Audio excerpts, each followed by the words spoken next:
Hey there, and welcome to a new episode of Muscle for Life. I'm Mike Matthews. Thank you for joining me today.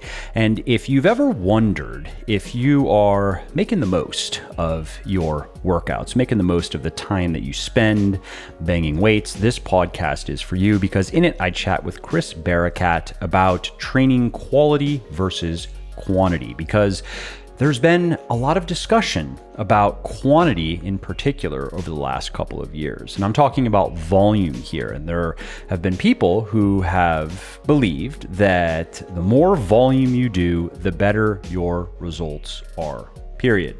And so the name of the game was mostly just figuring out how to do more and more volume without burning out or getting hurt.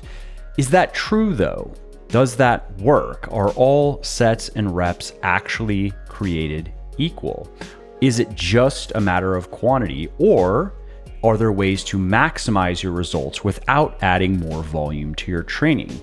Can you focus on quality to get more out of a lower amount of quantity, maybe than you are even doing now? Well, those are questions that Chris answers in this podcast, where we discuss the concept of volume quality and why more isn't always better. We talk about rep effectiveness versus junk volume. We talk about some signs that you are doing high quality reps and high quality sets, how to feel your chest during the bench press. A lot of guys in particular will tell me they don't feel their pecs working when they are benching, and so I get Chris's thoughts on that. And if you are not familiar with Chris, he is a published scientist, educator, coach, and natural bodybuilder, and he is a repeat guest on the show for good reason. He has spent many years developing both his book smarts and practical know-how. Chris knows how to get results. So if you want to learn about what the latest research has to say about training volume and how you can evaluate and tweak your own training quality to get better results, maybe with less work, listen to this interview. Before we sink our teeth into it, your ability to gain muscle and gain strength is greatly impacted by how well your body can recover from your training and how strong you get in your training. And that's why it's not enough to just hammer away at the weights every week. You have to watch your calories and watch your macros. You have to maintain good sleep hygiene. You have to avoid overtraining. And you can also speed up your post-workout recovery and your muscle and strength gain with supplementation. And that's why I created Recharge. It is a 100% natural post-workout drink that boosts muscle growth, improves recovery, and reduces muscle soreness. And the reason it's so effective is simple. Every ingredient is backed by peer-reviewed scientific research and is included at clinically effective levels. Those are the amounts used in studies that found benefits. Recharge is also 100% naturally sweetened and flavored. It contains no artificial food dyes, no chemical junk whatsoever. So if you want to be able to push harder in the gym, if you want to recover better from your training, if you want to gain muscle and strength faster, you want to try Recharge today. Go to buylegion.com, B-U-Y legion.com/recharge, and use the coupon code MUSCLE at checkout, and you will save 20% if it is your first order with us. If it is not, you will get double reward points on that order, so that is 10% cash back. And if you don't absolutely love Recharge, just let us know and we will give you a full refund on the spot. No forms, no return even is necessary. You really can't lose. So go to buylegion.com/recharge now, place your order, use the coupon code MUSCLE and save 20% or get 10% cash back in reward points. Try Recharge risk-free and see what you think. Hey, Chris, Happy New Year, and thanks for coming back on my show. Thank you, my man. Thanks for having me, and Happy New Year to you and everyone tuning in. Yeah, I'm excited to talk with you. I've enjoyed our last couple of discussions. I've learned things, and I like how you break information down, make it easy to understand and practical, and you really live this stuff. It's not just theoretical. Obviously, you take your training very maybe seriously isn't the best word, but you are deep in this. You're in the research. You also are coaching people. So I enjoy these discussions. Thanks, my man. Same here. Absolutely. Yeah. So I wanted to bring you on to hear your thoughts about a couple of things, and I guess the broad heading would be volume and effective volume.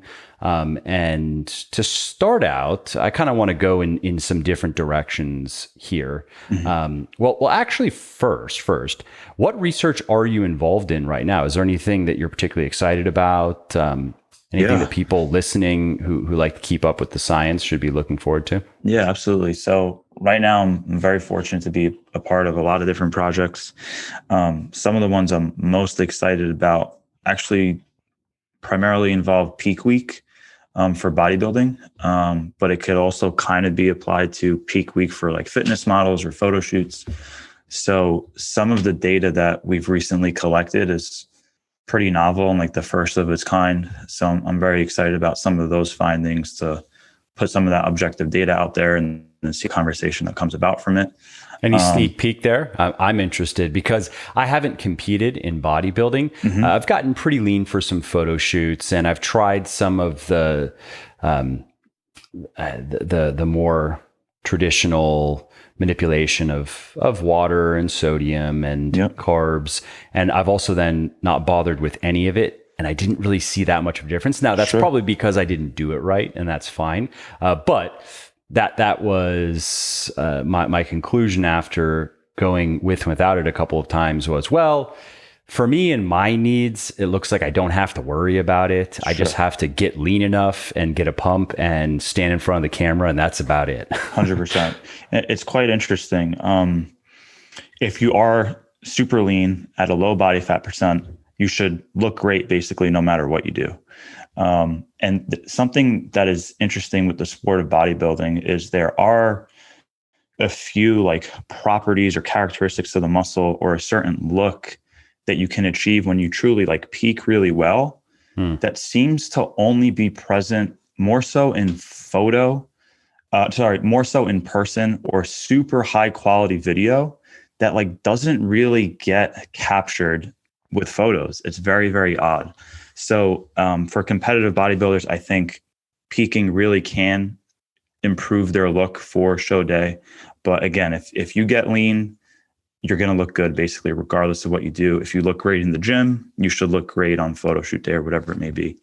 Some of the most interesting stuff that I found throughout the most recent research we're doing on peak week, we did a case study on my bodybuilding competition. And during peak week, we took measurements every single day.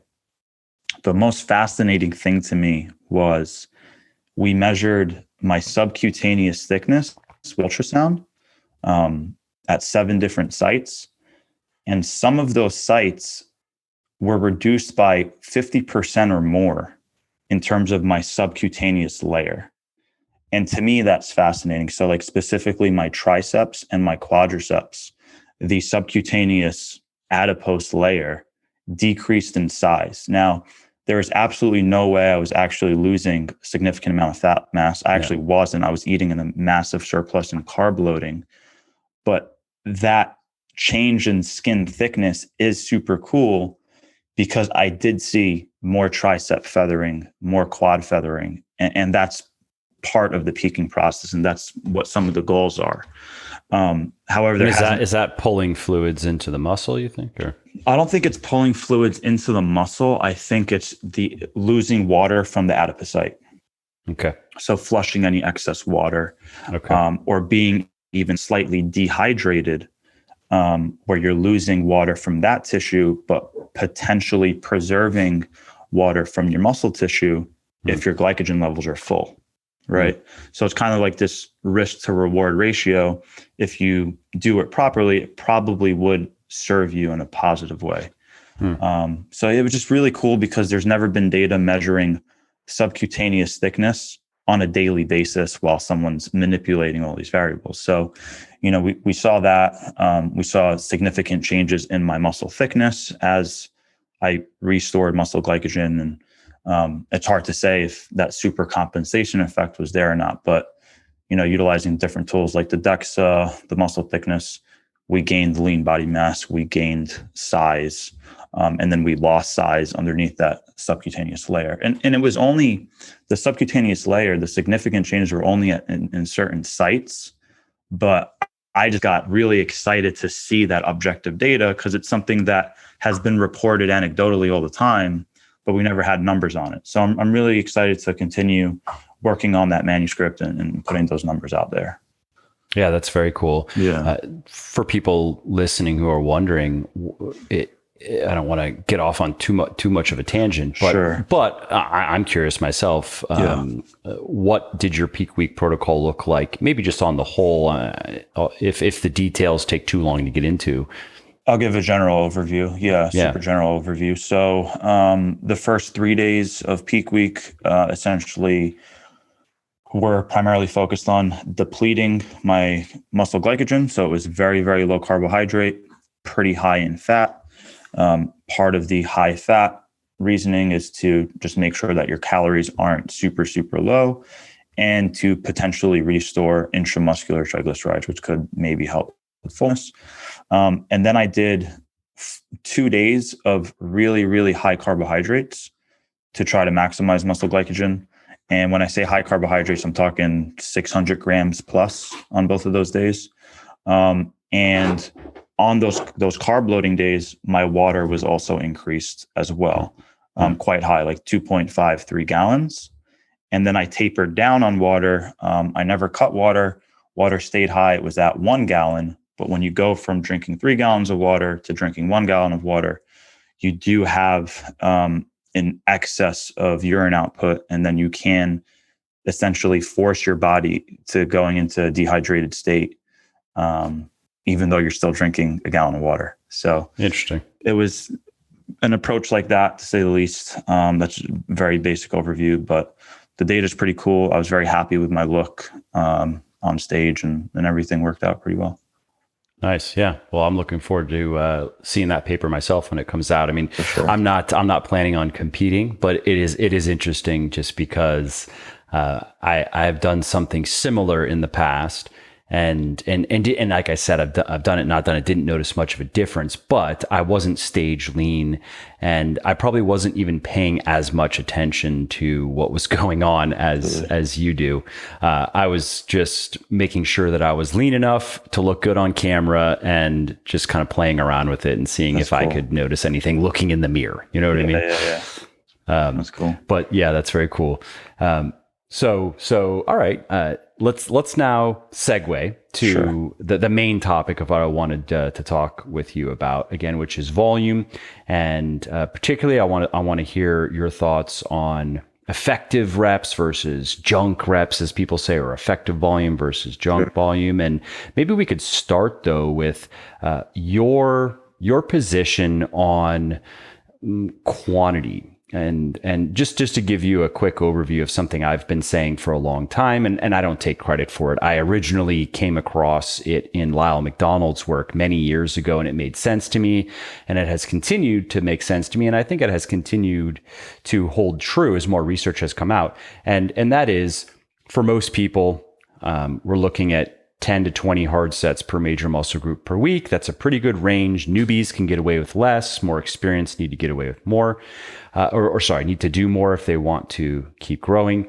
And so I've kept it, let's just say, within those boundaries for my general recommendations. Absolutely. And so what are your thoughts on where the state of the research is on volume, especially do you think there's a linear relationship there? Is more volume always better if you can get away with it somehow? If you can somehow do 30 hard sets for a muscle group in a week, do you think that would be more effective than call it 15 to 20? Sure. So I would love to talk about this. Fortunately, I'm investigating total volume in what we do in our labs. So in 2020, it was published. We came out with a paper where we investigated the effects of 12 sets, 18 sets, and 24 sets. And that kind of falls in between that 10 to 20 set per week recommendation.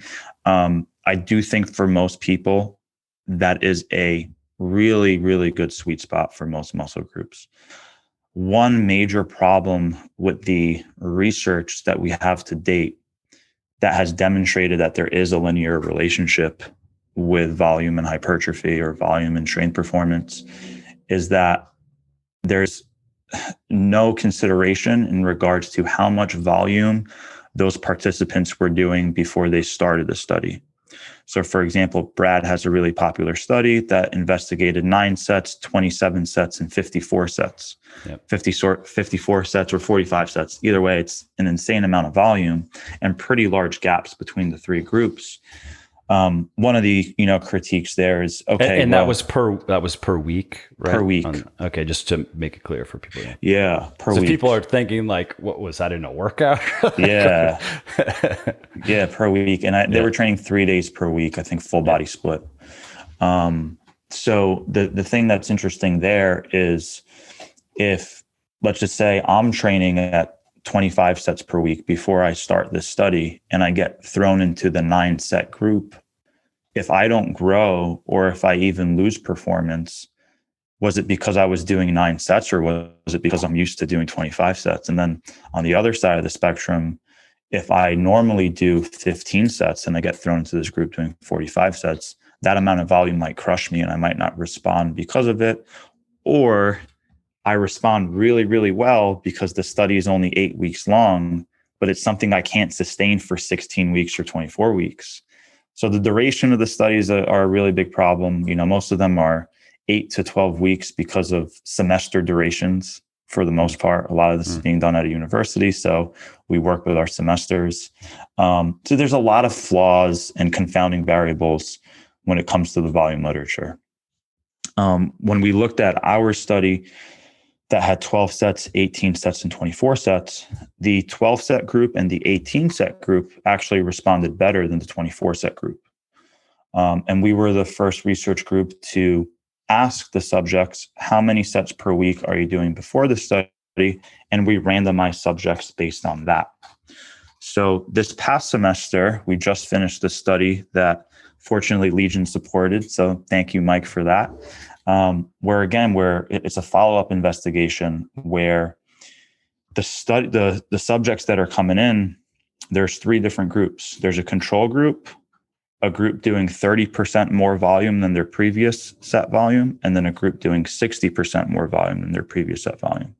So this is the first study that's really going to get a good 8-week look at what happens when you change your training volume or keep your volume the same. So I'm really excited to see what those results are. We still got to analyze that.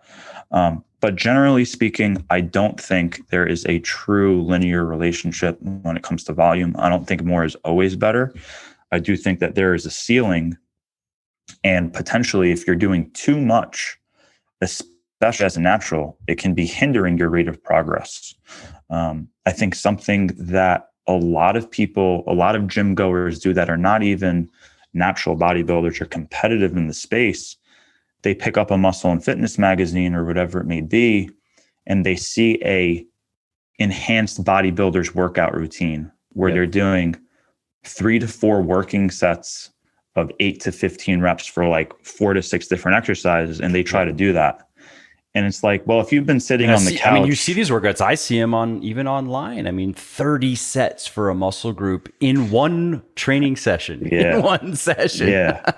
It's like maybe if you've been training for 12 years and you're an enhanced IFBB pro taking anabolics, you probably could recover from that. But if you were sitting on the couch all year in 2021, the truth of the matter is, one working set of an exercise is more stimulative than the 0 sets you've done all year. So you could literally start at 1 set per exercise and you will get a positive response. So I think it's really important for people to understand where they're currently at and then slowly but surely increase volume over time. And as you become more skilled, your volume requirements in terms of sets per week, I personally think they actually decrease because you're so skilled at recruiting your muscle to a maximal degree, your skill acquisition of motor unit recruitment and keeping tension on the target muscle, all of those things are really good the longer you lift, and you're stronger. So like if you're doing, 600 pounds on a leg press compared to 300 pounds on a leg press, the magnitude of mechanical tension is higher. So do you need to do so many sets of it? Perhaps not. And then I also think novices and intermediates need to do a few more working sets because they just need to practice weightlifting more, not because they need a greater cellular signal or a cellular stimulus. I think it's more about just practicing how to lift properly. So those are some of my thoughts. Interesting. And it's a good segue into the rep quality and set quality versus junk reps or junk volume. Sure. And so you had just alluded to that with getting better at recruiting the muscle and more fully recruiting the muscle. And so how is that something that you think just happens naturally as we do more of this stuff, or are there skill components that we can learn and get better at? Like, for example, I often get asked about the mind muscle connection. How important is that? Or I'll get asked about making exercise selections, like, for example, and I'll stop rambling and shut up, but these are the types of things I get asked about. For example, okay, if I do this exercise, I'm on the bench press, I don't feel my chest, I don't feel that muscle group nearly as engaged as if I do a machine press or some other chest exercise. Should I keep doing the bench press? Those are some questions that I get asked. Yeah, absolutely. I'll kind of start, I guess, with the junk volume stuff, and then try to dive into specific exercise stuff. I think your ability to maximally recruit muscle is going to improve over time just through practice, but I think it will improve at a faster rate if you're very intentional about that kind of being one of the goals of why you're lifting, or that's part of what you're trying to achieve while you're training. How do you know, like, when you're training, what are some of the green flags where I'm doing a good job recruiting, my biceps for this exercise versus not? Sure. So, like, for example, when I was a bit younger, my volume actually used to be way higher in terms of working sets per muscle group. And after a working set, I would be, with high exertion, I would be pretty fatigued, like my entire body, like systemically, I would feel pretty tired. But surprisingly, I would be able to maintain performance decently well for, 3 to 4 working sets. Now, if I do a really good set where I reach like true muscle failure, not like systemic failure, my next set, there's almost no chance that I can match performance because I've accumulated so much fatigue on that actual target tissue. I think when I was younger, and what happens to a lot of intermediates that are training hard is they almost find any way to get the weight up. So they're using more of their accessory muscles. Maybe they're using a little bit more momentum, a little bit of bounce out of the hole, whatever it may be, but they're failing from like a whole body perspective, more so than like that target muscle they were training just could no longer contract. And there's a different feeling there. So sometimes, like now, when I finish a really hard working set, I just feel like my muscle literally had nothing left, but my body as a whole actually had more. I don't know if that makes sense, but I see some people training super hard in the gym, and it's like their total body exertion is high, but are they actually getting most out of that muscle? Does that make sense?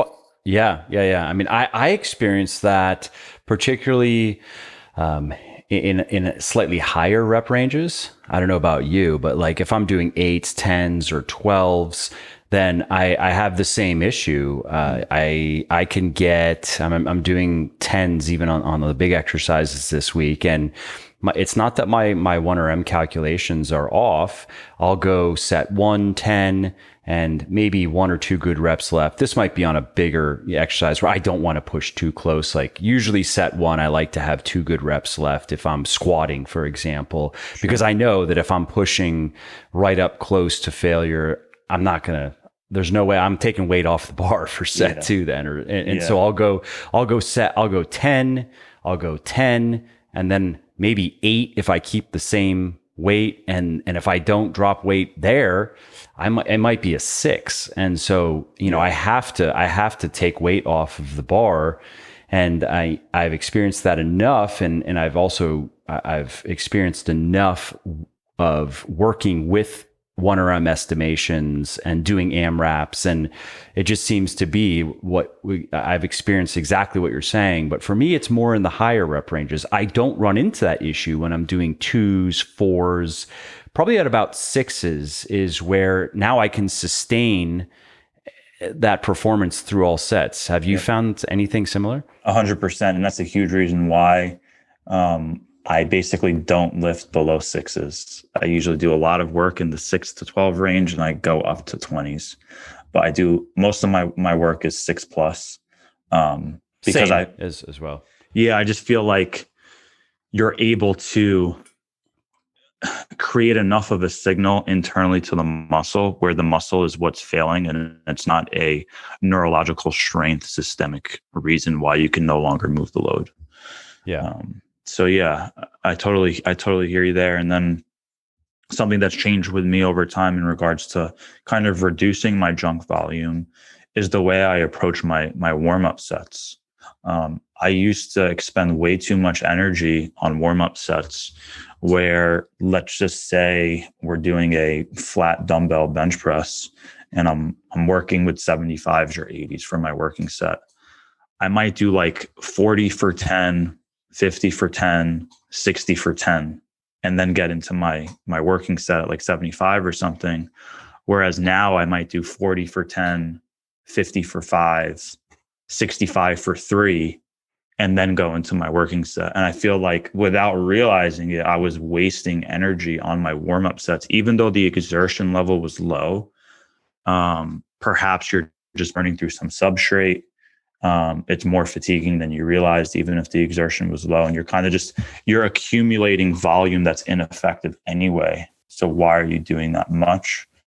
I've made the same change. I went from 3 or 4 warm-up sets that were similar to that progression to now, if I'm doing 8s or 10s, I'm okay with, I'm okay with 2. Actually, like even if it's a squat on a deadlift or a squat, I might do a 3rd, which might be a 1 or a 2 with like 70% of my working weight. Okay. But if it's an exercise, if it were a dumbbell press of any kind, I probably feel comfortable with 1 or 2 max warm-up sets, and then just get right, especially if I'm doing 8s or 10s, because I haven't noticed any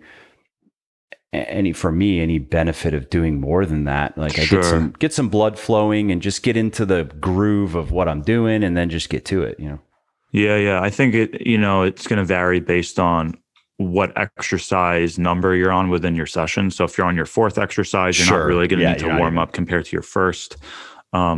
If you're deadlifting like 405, I can't do like, all right, 225, 315, and then 405. Like I kind of need to mentally prepare myself and physically feel the load. So I spend a lot of time warming up, but I keep the reps super low. So like I'll still do 135, 225, 315, 365. And then I just can't like jump into it. I feel like the potential risk of injury is too high, and I'm just not like mentally prepared. And I feel like my confidence would be low to handle a heavy load on a big compound. But if it's a machine preacher curl and it's the last exercise of the day, I might not even do a warm-up set. I might just jump right into my working set, especially for logbooking and what weight is your normal weight. Like exactly, you don't have to waste time. But, so many gym goers, they don't even track their loads. So they're doing sets because they know they're supposed to do 3 sets, but it's like, did they ever even find the load that was appropriately challenging? Yeah. Maybe the first 2 were just calibrating, and then 3 was like, okay. And then they're off to the next exercise. Yep, exactly. So are those people actually doing 3 sets, or are they doing 1 set? Even if you're doing 3, right? It's like, you're kind of doing like 1 set that was probably stimulative, even though your program or the sheet of paper you have in front of you said that you did 3. Yeah, it's a common mistake, a mistake that I certainly made in the past when I was doing more traditional pyramid training, right? And so I'm going from 8s to 12s to 15 to 20, sure. And the 8 and 8, 10, 12, but 8, 10, 12, those, might have been, okay, that was 8, but I actually could have done 12. So that's not a great set. Sure. And then the same mistake. And then finally, as I get to the higher reps, maybe then I'm getting to some effective training. But then that's not even ideal if like your only effective sets really are 12s, 14s, 20s. I mean, it's okay, but to waste those 6s, 8s, 10s, is obviously not optimal, right? Yeah, for sure. And then another thing I'll quickly point out is, just came to my mind, some of our highest responders when looking at individuals from our previous volume research, some of them were actually doing slightly less volume per week than they stated they were doing before the commencement of the study. But they all admit that when they trained in the lab for the study, the intensity was higher than it's ever been. So even though we're getting some data as to what they were previously doing per week, if the intensity was different, is it truly equal? Absolutely not. So even though these people are responding with less total work, if they're admittedly saying, I never trained that hard on my own, and when I have you guys spotting me and kind of forcing me to go really close to failure, I'm getting a much better stimulus out of it. Well, then it's like, that makes total sense. No wonder why you're making gains, even if you're doing less sets per week. It's there's their quality right there. Their quality has improved because their intensity has gone up. Yep. And that's something that I've tried to keep in mind in my training, because it's interesting to me now. I've done for a couple of years now, I've followed more or less the programming that I lay out in my book, Beyond Bigger, Leaner, Stronger. And so on the primary exercises, it's based on percentages of 1 rep max, and there are rep targets and RPE targets basically. And you have to adjust if you're supposed to put 85% and do 4 and you get 4, but set 1 is a grinder, like, okay, it's a little bit too heavy. We need to, back off a little bit. And then it's just double progression on isolation exercises. Nice. And it's been interesting to me that I've been lifting weights for a while, and I'm always cognizant of reps in reserve, and I really do try to do a good job estimating that. And I try not to be too generous with myself, and I do try to push, close to failure on the big compounds, and I'm okay going right up to failure occasionally on exercises for smaller muscle groups where there's no real risk of injury. And what's been interesting to me though is, so every 4 months, my training, it culminates with some AMRAPs where I'm putting some pretty heavy weight on the bar. And this is weight that, if I look in my training logs, weight that I was doing 4 reps with, 5 reps, maybe 6, let's say, right? And I look at my reps in reserve, and that's like a 1 or 2. And that's what I've put in my spreadsheet that I use to track everything. And then I'm doing my AMRAP, load it, and I get 8. With still 1 left. And I'm not even going to absolute failure because I don't have a spotter on the squat. And, it makes me question, like, is this just me? What's going on here exactly? Like, is this just me? Is this an intentionality point or something? Because again, I'm not like a wimpy guy in the gym. I really am trying to push myself. So how does that weight just in a couple of weeks that was a 4 or 5, maybe a 6, and it was hard. And then I could go in there and get 8, and I could have gotten 9, maybe even a 10th if somebody put a gun to my head. You know what I mean? So how intense am I actually training? There's a huge psychological component. There's been, and it depends on the lift too, right? But like, there's been days where, I mean, I should probably use percentages to keep things relative, but like on a deadlift, for example, I've done this, and this is during prep, right? So like there's been days where I'm really amped up to train, and like I was daydreaming about deadlifting the day before, and I go in there and I absolutely smash it. And then there'll be a day the very next week I'm doing 40 pounds less and it feels harder. Like, did I accumulate fatigue? Yeah, potentially, of course. But if I'm just like not really in the mood to train, Yep. there's a massive strength performance decrease just from intention and motivation and psychological arousal and everything like that. I shared a story last week on a different podcast where just recently I was in the gym and there's this 17-year-old that asked to work in with me on hack squats. I'm like, sure, man. So I'm going through my acclimation sets. I get to my top working set, and like he gave me a compliment on the intensity of that set. He's like, I thought you would have stopped at rep 4 or something. You kind of kept going and going and going. And then I put him through a set, and I forced him to keep going. I'm like, oh, you got another one. You got another one. You got another one. And he finished that set and he was like, that was the hardest set I've ever done in my life. And this kid was really well built for a 17-year-old. I was blown away. And the funny thing is I still feel like he had a few more left. And he was like, yeah, that was by far the hardest set I've ever done on any exercise. And I'm like, okay, well, next week when you come in here, since you've taken yourself to a new like psychological level of intensity and effort, you'll be able to do another rep just because your like mental confidence is higher with handling that load, or because you've pushed to that new level of exertion. So the psychological component is massive. I've even seen it in the research realm where we've had subjects come in and they do the same exact workout on different weeks. There was this one girl, she did 70% of her body weight on the back squat. There was one week where she got like 25 reps with it, and it was super impressive. And then the next week she only did 14.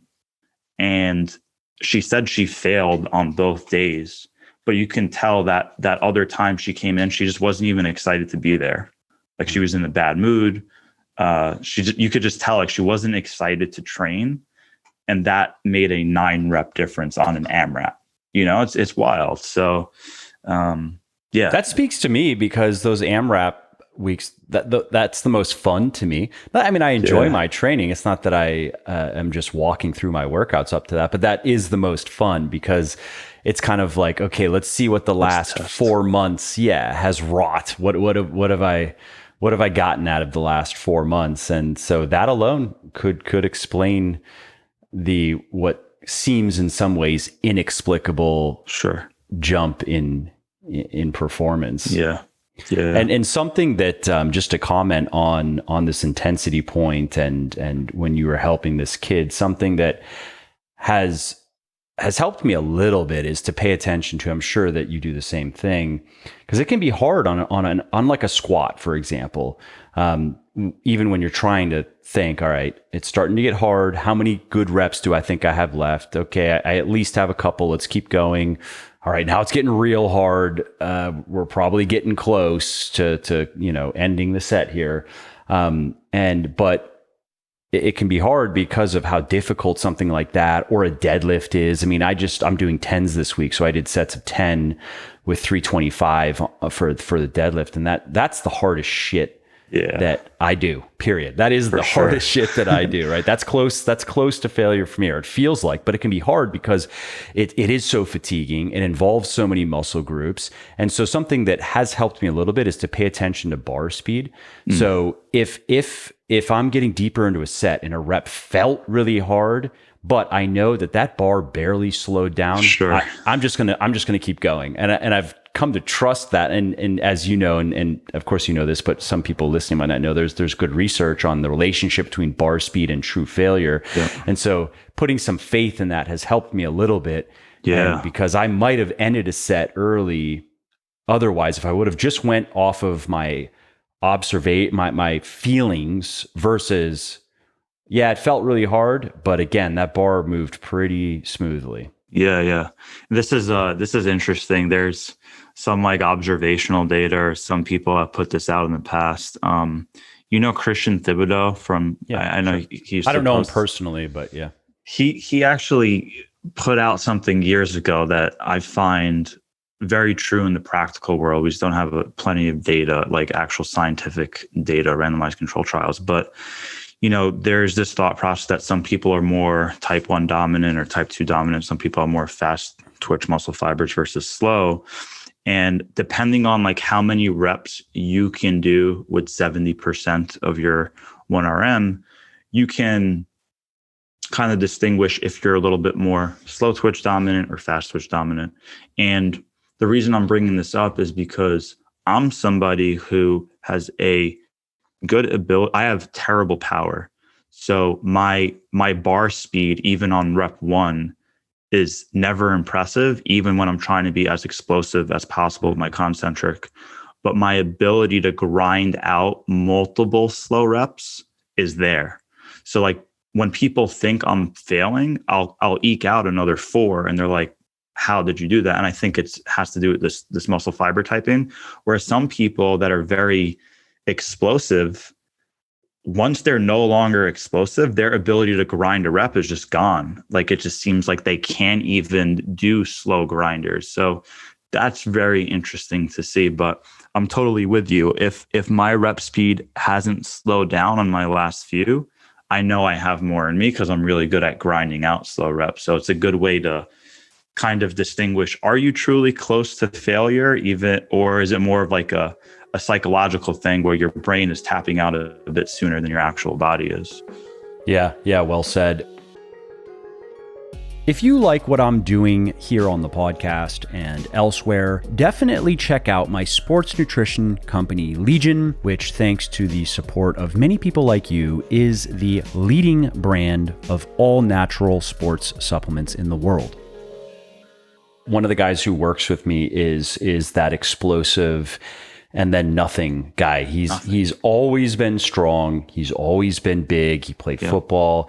I mean, he's the guy who training just a couple of times per week, just kind of for fun, within a couple of months is putting up 315 on the bench. Yep. And that's him. His first, if he's doing a set of 4, his first rep, the bar flies up. The second rep flies up. Third rep, slows down a little bit. Fourth rep, slowing down a little bit more. And then he's got nothing. And that's it. But still, that fourth rep is it might be as fast as your first, but it just slowed down enough where he's not, you can, I've spotted him, and his name's Artie. Like, just try, go for another one. He can't do it. So it's interesting to see. I guess I'm probably somewhere in the middle. Sure. I'm probably just normal in that sense, where my first reps are certainly faster than my final reps. But I guess for people listening, it's a matter of just understanding your body, right? Mm-hmm. And how your bar speed relates to true failure. And with all of us, there is a point where if it slows down enough, we are going to fail.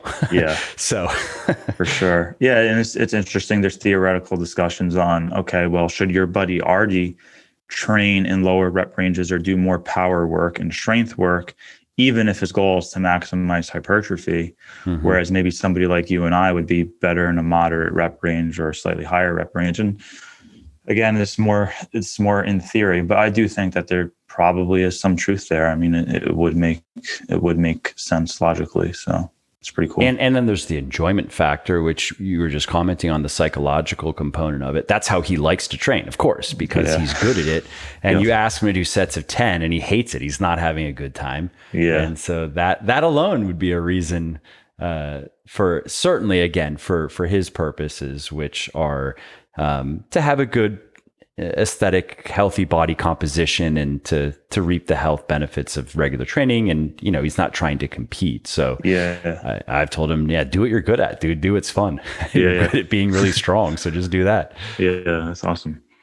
So you had mentioned regarding rep quality, one aspect, which is a decline in performance, that you see that from set to set is that, okay, you're engaging this muscle group. Are there any other um, uh, effects that indicate to you? Like, for example, some people, they would say, oh, if you're getting a pump in the muscle group, then that's a good sign. And if you're getting more of a pump with one exercise versus another, some people might say if you're experiencing some muscle soreness after in the target muscle group. 100%. Yeah. So again, I think it's going to depend on the types of exercise you're doing or the rep ranges you're working in. But generally speaking, if you're doing more moderate rep work that is typically labeled quote unquote hypertrophy training, you should get a decent pump in that target muscle. You kind of mentioned before, okay, some people are doing a bench press and they say, hey, I really don't feel it in my pecs that much compared to a machine chest press or a pec deck fly. Maybe they're getting a great front delt and tricep pump, but their pecs aren't getting pumped. That would be a pretty good sign that the way you're executing it and the way your body is structured, you're probably favoring your anterior delt and your tricep. I think sometimes we get too caught up in trying to look for data to support that, where it seems to be common sense there. Yeah. So yeah, you can try manipulating your execution on certain exercises. How might that look on the bench press in particular? Because that is the most common exercise that guys reach out to me and complain about. Yeah. With the bench press in particular, I think there's a few things that can be going on, or a lot of common mistakes. I would say a lot of people lack eccentric control in general. So if you have slower eccentrics, you want to feel your pec stretching and lengthening while you're doing that eccentric. And I'm not a fan of prescribing specific tempos for multiple reasons, but generally speaking, your eccentric should be controlled. It's good to potentially have a really slight pause at the very bottom. It doesn't have to be a 1 second count. There can be a moment in time where that bar is motionless. You're taking the momentum out of it. And then you're intentionally using the target muscle to move the load concentrically. If you don't consciously feel, okay, as I'm doing this eccentric on the bench press, I don't even feel my pec lengthening, you probably have your upper arm and your shoulder joint in a position that's not ideally aligned with those pec fibers, right? Maybe you have something going on at your scapula, maybe you're arching too much, whatever it may be, you're probably putting yourself in a position that's just not really favorable for the pec. And you should adjust your setup until you feel, okay, at the very bottom of the bench, at least I have a good stretch there. And then you say, okay, how can I intentionally initiate this concentric by flexing my pec? It would almost look like being at the bottom of the bench and without trying to move the bar, just like flex your pec as if you're trying to do like a little chest dance. And then, okay, it's like, all right, I'm squeezing, I'm almost crushing the bar, and now I'm going to push, right? So yeah, I like that cue personally. There's certain things you can do where, give yourself a few warm-ups or take a little bit of weight off the bar and really go through your execution and your setup and see what you can do to potentially feel it more.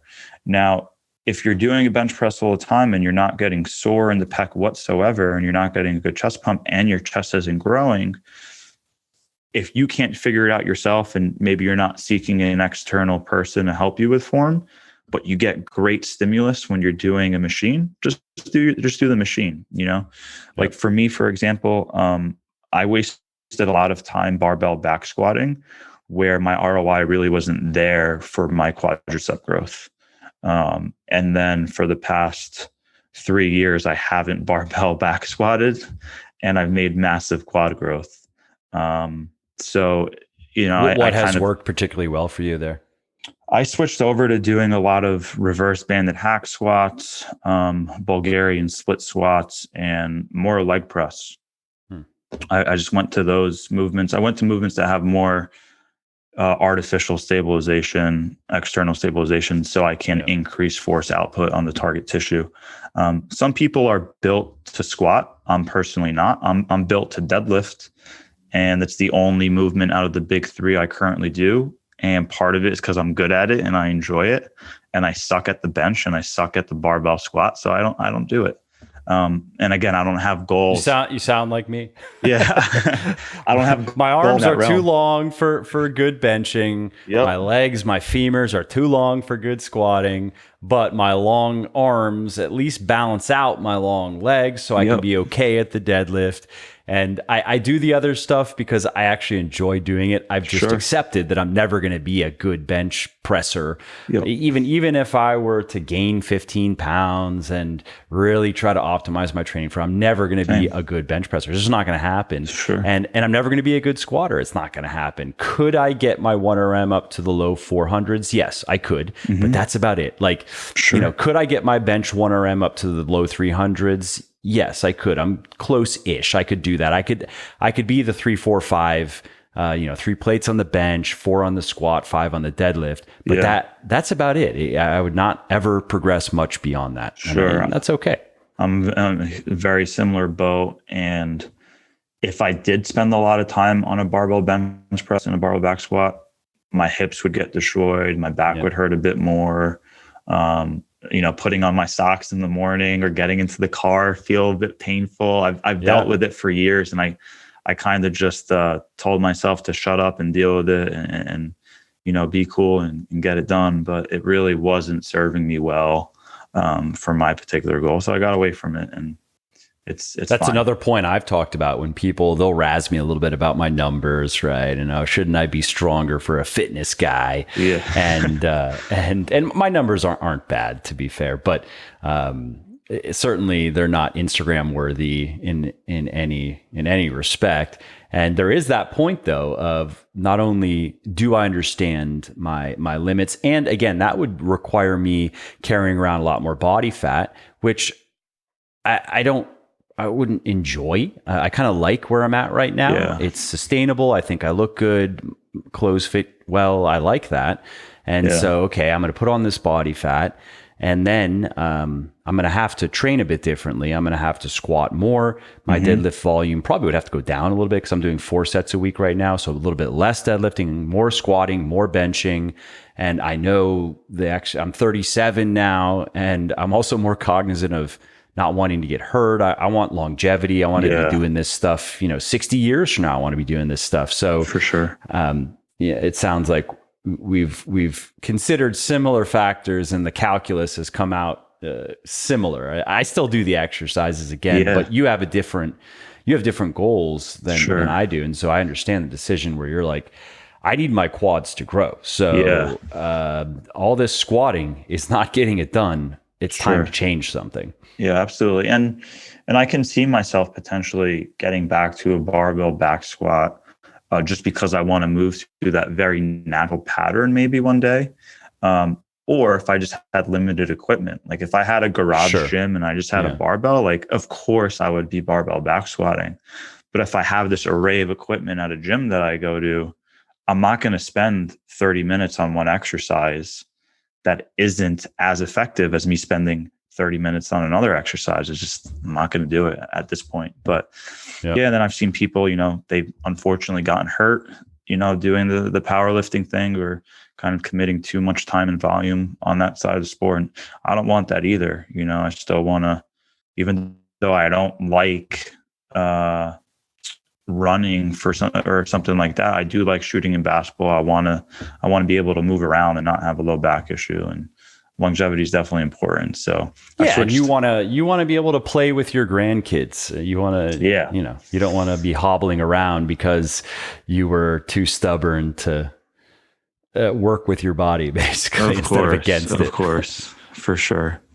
Something interesting. I'd be curious to hear your thoughts on this. I don't know if you've experienced this. So for 4 months, I was front squatting. And I got, in that 4-month period, I believe my 1RM was about 275 to 285. So a decent 1RM on the front squat. Then I safety bar squatted for 4 months, and my 1RM on the safety bar was like 320 to 330 in that range, which is not bad considering the safety bar. For people listening, it functions similarly to a front squat. It's more like a front squat than a back squat, at least in terms of like performance. And then I go back to back squatting. So it's been 8 months, and I've made pretty good progress on the front squat and safety bar. And it is extremely hard. My numbers sucked, dude. It took two months for me just to get to my performance on the safety bar. And then on my AMRAP, after 4 months of back squatting, I got 275 for, I want to say 8. And I didn't have my belt with me. So that probably cost me a rep, maybe 2. And I actually should have just gone for another rep. I think I right when I ended the set, the bar speed thing, I was like, that bar didn't really. Yeah, I should have went for the next. So let's just be generous and say I could have been 275 for 10, which I don't have a 1RM calculator in my head, but that's probably 330, 340, certainly no higher than 350. And I was surprised at how difficult the back squat was after not doing it for some time. And I've not experienced that with any variation of the bench press. Like even going from just dumbbell bench pressing back to bench pressing, it seems to have translated, or barbell bench pressing translated fairly well. Trap bar deadlift, go 4 months of trap bar deadlift, go back to the barbell deadlift, stronger on it, like gain a little bit of strength on the trap bar, carries right over to the barbell, but not the back squat. And I've experienced that now a couple of times, that if I don't consistently back squat, my performance on that exercise goes to shit, regardless of whatever I'm doing. Have you experienced anything like that?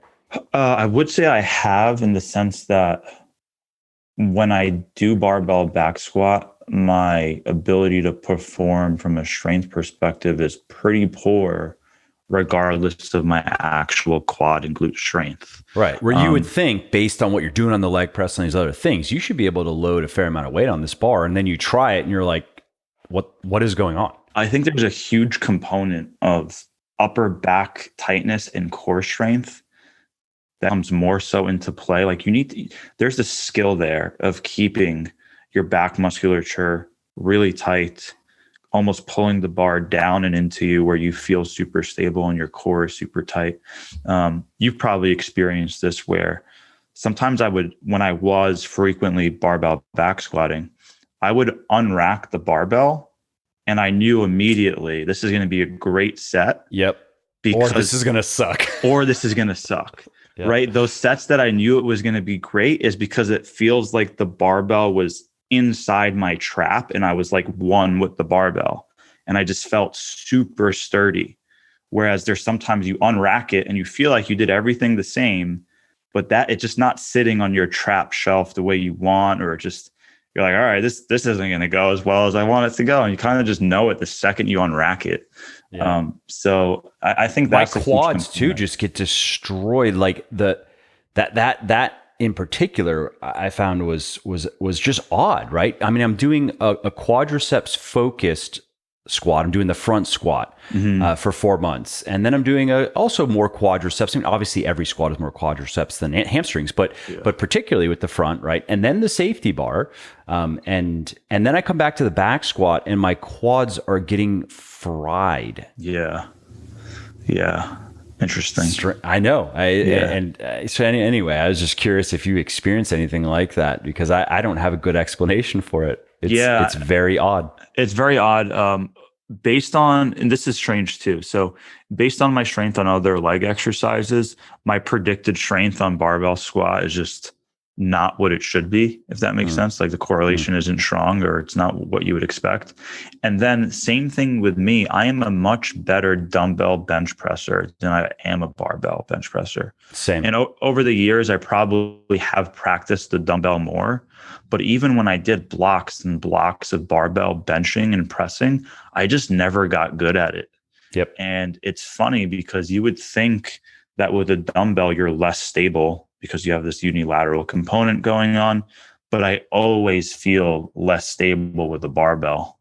And I always feel like I actually need to control it better, or there's greater demand from a stability perspective for me. And that's why I feel like my force output is worse with the barbell compared to the dumbbell. Interesting. I've had the exact same experience. You know, My best numbers on the flat barbell.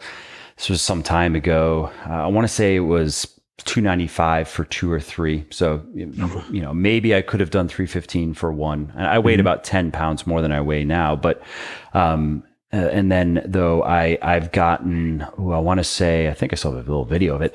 I think I did 115s for 4 on the incline dumbbell press, which is, that's quite a bit more than I can do now. That's pretty strong. And those things don't quite go together. Sure. You would think I could do a bit more, maybe 315 for a couple reps on the flat if I could do 115s for 4. And that's not even pushing to absolute failure on incline dumbbell. I've never touched more than 265 on a barbell bench press. People like find that mind blowing. They're like, you've been training for, 11 jacked, years like, now. I mean? And you look like that. I'm just like, I don't bench. I suck at it.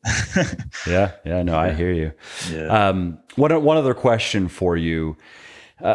And this is something that you've already commented on, and it might already be answered, but I thought it would make for a good question to wrap up with. And that is, are there any other, or maybe it's more just kind of summarizing a lot of things you've already commented on. So for people wondering now, they're trying to evaluate, should I be looking, let's see, you take somebody who is they want to see if they can make more progress, or maybe they're not making much progress with their training right now, and they suspect that volume is the issue, quantity or quality. What are some things that they should keep in mind if they want to evaluate, all right, should I be doing more volume, or should I look to the quality of the volume that I'm doing? And that could be the intensity of it. I mean, we talked about what does it really mean to push close to failure, or the quality of the reps? Yeah, I would always go with quality first before adding work. So like if you're not growing a particular muscle group, or even progressing from a strength perspective on specific lifts or within particular muscle groups, I would literally never tell a client of mine to do more of what they're doing the same exact way they're doing it. I would reevaluate how they're doing it and what their true intensity is. So a few ways to do that. Record your set and actually look at your rep speed, as you mentioned. You might think you're training. That's how I started paying attention to that, because I would look on camera, because I record for social media, right? And then I would see, oh wait, that bar never even slowed down, and I ended the set. You know what I mean? Yep. So I made a video on this a long time ago, like on an Instagram post. But what I try to do is I try to have my eccentric speed stay the same the entire set. So rep 1 and rep 10, if I'm doing a 10 rep set, I really want those eccentrics to look almost identical, because that is just showing that I'm in control. Yep. And then the concentrics should get a little bit slower. Let's say I do a set of 10. Around rep 6, those concentrics should get a little bit slower, a little bit slower until you're really grinding them out towards the end. If that's not occurring, then you, as you mentioned, you know that you're actually not getting close to true muscular failure, and you're kind of cutting your sets short. So your first thing would be like, all right, I need to train more intense.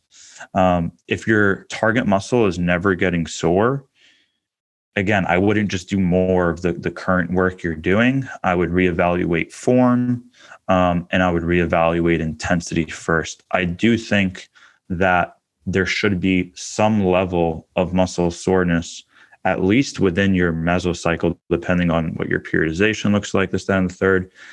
If you have weeks where you are supposed to be training at higher intensities and closer to failure, like a lot of people are doing right now, those weeks you should palpate the muscle the next day and say, oh, that's pretty tender.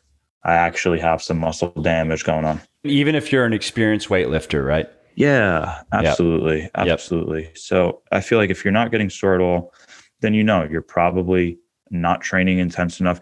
You don't have to do more total work. You just need to do harder work, more effective work, and you should get sore. And then you could always throw in like a novel training stimulus that will lead to muscle soreness if you're just not experiencing that, right?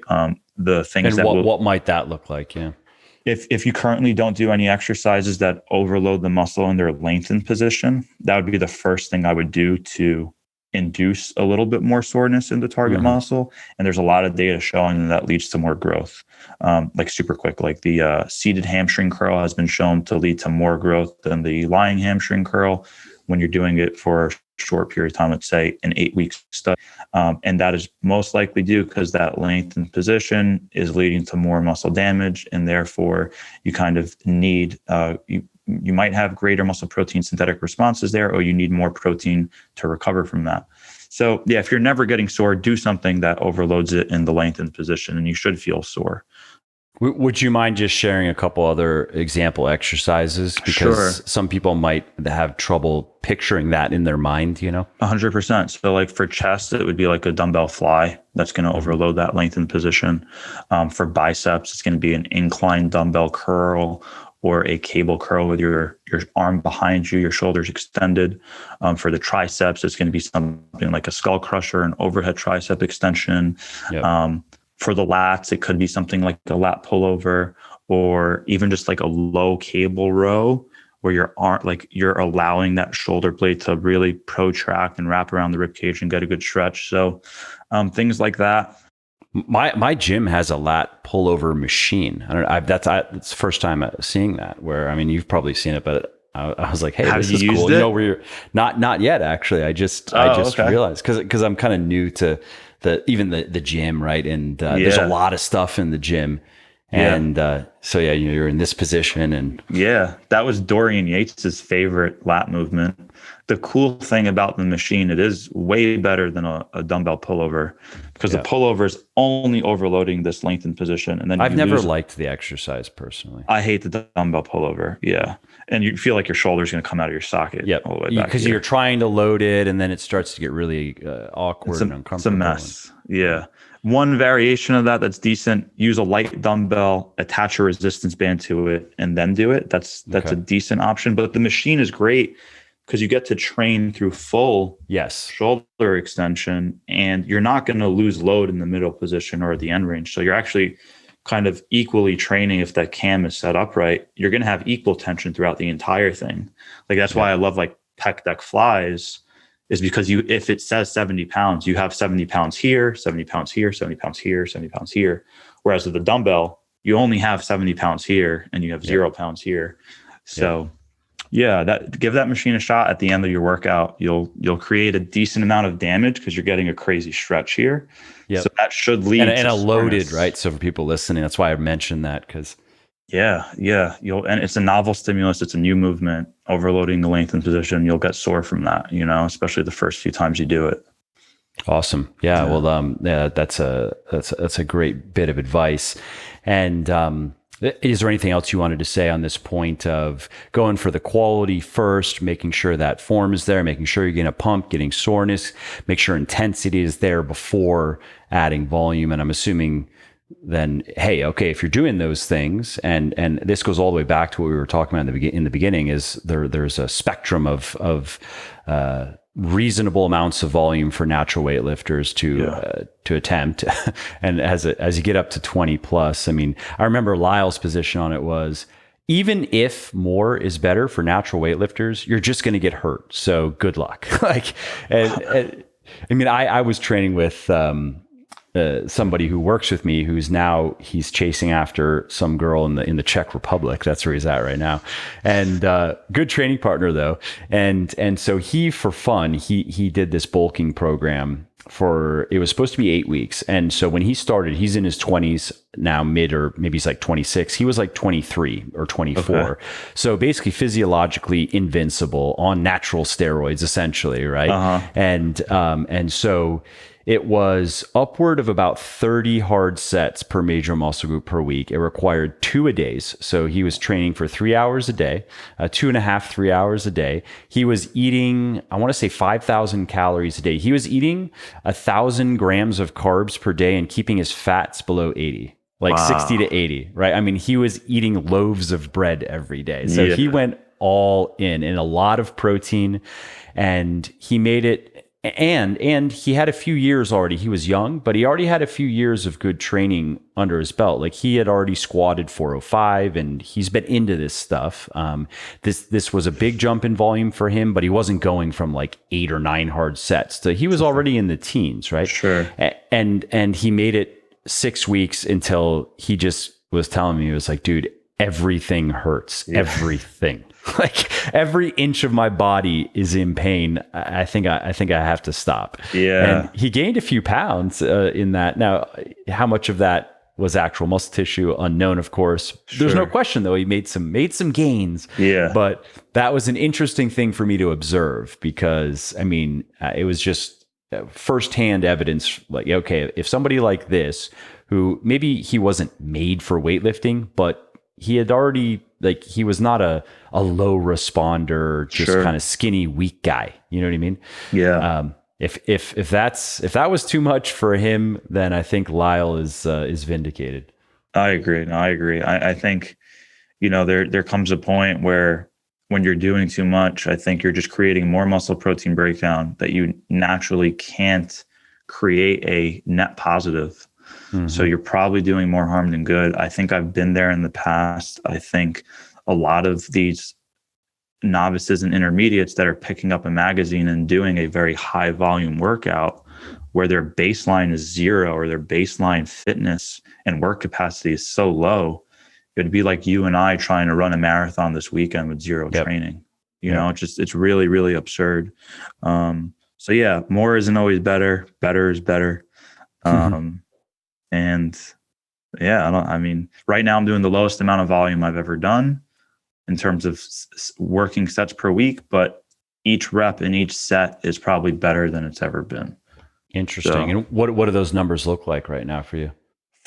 So I would say, I kind of want to give you a per session. It's like 4 working sets for my quads. It's about 6 working sets for my chest. It's about 4 working sets for my lats and 4 for my upper back. So that's 8 for back. Mm-hmm. But I'm only doing like, I would say 4 to 8 working sets per muscle group per session. And my frequency is pretty low too, where I'm hitting each muscle group like once every 5 days. Oh, interesting. So I'm still not even hitting everything twice per week. Yeah, it's low, man. And I did that basically throughout my entire contest prep. And I retained the most lean mass out of any case study I've seen published from a natural bodybuilding thing. So it was interesting. That is interesting. Yeah. And if you were eating more food, then you obviously would do more than that. But it sounds like maybe not as much as in the past. So the goal, some of the reasoning behind that is my entire goal was muscle retention at that point. It was no longer muscle growth. So I gave a lot of my sets my all while doing my best to keep the loading the same as my off-season numbers. Mm-hmm. And I didn't want to tap into resources and substrates that I wasn't having enough fuel via food to recover from. So the goal kind of changed. It's like, okay, I'm not trying to maximize growth anymore. I'm trying to maximize retention. And I think the best way for me to maximize retention is to retain performance. Yeah. And the best way for me to retain performance is to not do too much. And the stuff I do, give it my all. So that was the approach this year. And it paid off, and the data's cool. And hopefully I can publish that, but I shared it on social. I've seen natural bodybuilding case studies where people lost 15 pounds of lean mass and 19 pounds of lean mass during a cut. And I only lost 3 pounds of lean mass via DEXA. And I don't even think that was muscle because I took ultrasound measurements and my ultrasound measurements didn't go down at all. So yeah, it was way different approach than previous years for me, but I was happy with the overall result. And I wasn't in the gym for 2 hours. I was in the gym for like 75 minutes. Which is nice as well. Maybe yeah. 90 minutes max, including my warm up and my cool down, So like that was nice too. So yeah, it's been different. But it's been What cool. are you thinking for growth then? Growth volume, really focusing on the quality? So I'm going to keep the concept similar, where I always want to keep quality high, and then I'm going to use an auto-regulated approach based on how I'm recovering, how my performance is, and then I'm sure I'm going to feel like within the session, oh, instead of doing one top set and one back off set like I was doing, I could probably do one top set and two back off sets. Like I might just feel like, okay, I still have more in me. I have a lot of food coming in. I'm recovering better. So if I feel that, which you kind of just know if you've been lifting for 10, 11 years, then you can auto-regulate and adjust your volume just based on biofeedback and performance. Whereas, as a novice or intermediate, you kind of want set structure on a plan because you kind of can't trust yourself yet. Yeah, you can't trust yourself yet, right? Yeah, when it's know hard yourself in the beginning just to even trust your perception of one set of how close to failure, how many reps could you know what I mean? So 100%. Yeah. Cool, man. Well, hey, this was a great discussion as always. A lot of great information. I always learn stuff, which is fun. And so thanks again for doing this. Thank you. And let's wrap up with where people can find you if they want to check out your work, and if there's anything in particular you want them to know about. Cool. Like something that, maybe an upcoming product or service or whatever. Let's let them know. Yeah, absolutely. I do have a new upcoming service essentially being released right now, where it's a 4-week online course. Cool. Class 1 starts like January 22nd. I'm not sure when this is coming out, but if you missed that. If you want, I'll let one of the guys who works with me know, hey, let's push this. We can shuffle things around. Okay. That would be cool. Yeah. So I have a 4-week online course that's all about teaching you the primary principles of hypertrophy. So super quick. Week 1 is on muscle physiology. Week 2 is on kinesiology. Week 3 is on dosage, which is what we spoke a lot about today, volume, intensity, and frequency. And then week 4 is practical programming. So the course is mainly for coaches, competitors, or just avid meatheads that are like really trying to learn the science behind muscle growth and then how to like practically apply that. So that's coming out. Just check me out at schoolofgains.com. Gains is with a Z. And you guys can find me on Instagram as well. Just my full name at Christopher.Barakat. And I greatly appreciate you having me on, Mike. And I greatly appreciate everything you do with Legion Athletics and just everything you've done over the years. So thank you for that. Thank you. I'm flattered, and I look forward to our next discussion. Likewise. Thank you, man. Well, I hope you liked this episode. I hope you found it helpful. And if you did, subscribe to the show because it makes sure that you don't miss new episodes. And it also helps me because it increases the rankings of the show a little bit, which of course then makes it a little bit more easily found by other people who may like it just as much as you. And if you didn't like something about this episode or about the show in general, or if you have ideas or suggestions or just feedback to share, shoot me an email, mike@muscleforlife.com, muscleforlife.com, and let me know what I could do better, or just what your thoughts are about maybe what you'd like to see me do in the future. I read everything myself. I'm always looking for new ideas and constructive feedback. So thanks again for listening to this episode, and I hope to hear from you soon.